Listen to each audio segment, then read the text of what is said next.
Got a little taping job I'm starting today. It's actually a basement that's going to be all the bedrooms and main living space. So I'm just doing a little quick walkthrough, checking for stuff. Seams look really good.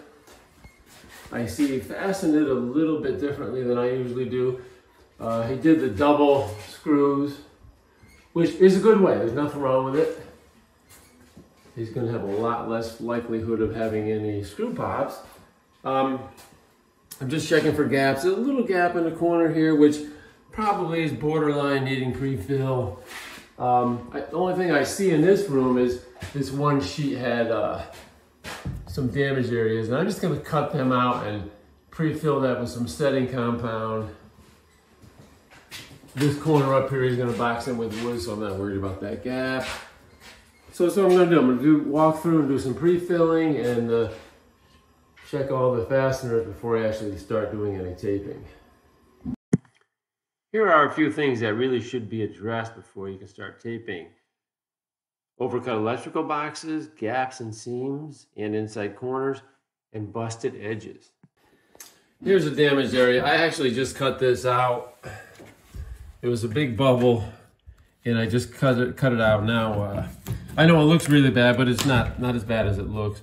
I'm just going to pre-fill that and put a little mesh tape over it, and it will be fine. There's a butted seam on the ceiling. It goes the entire length, which is about 13 feet, I guess. And he did backblock these seams, so it is a common method that when you backblock a seam with the rock splicer, you can keep the butted seam all in one spot. And just from this angle, I can see that it is recessed. So the back blocker did work. It's going to be easy to hide, but I am going to pre-fill this butted seam, which is what I do on all my butted seams. So I'm getting ready to do my pre-filling in little patches before I actually start taping. I'm mixing up some Easy Sand 45 in my pan. This is what I always do, especially on days that I'm going to start taping right away. If I wasn't going to start taping today, I could use the regular all-purpose compound for my pre-filling because it would have time. Here's this damaged area where I had to remove pretty large pieces of drywall. Yeah, I've got it all pre-filled. I got the mesh tape over it. It looks a lot better. It's going to be real easy to hide. Nice, easy fix. Okay, I've gone through. I've done my pre-filling. Got that seam all fixed up. Butted seam all pre-filled.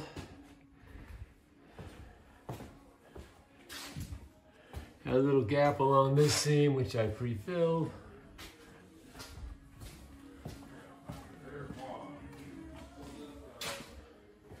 Got these damaged areas all patched up. And there wasn't a lot of pre-filling to do. Just a little bit here in this corner. Oh, I got a spot right there I still gotta do. Butted seam here.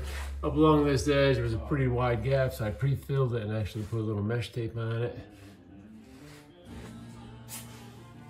All set to start mixing up some mud and start taping.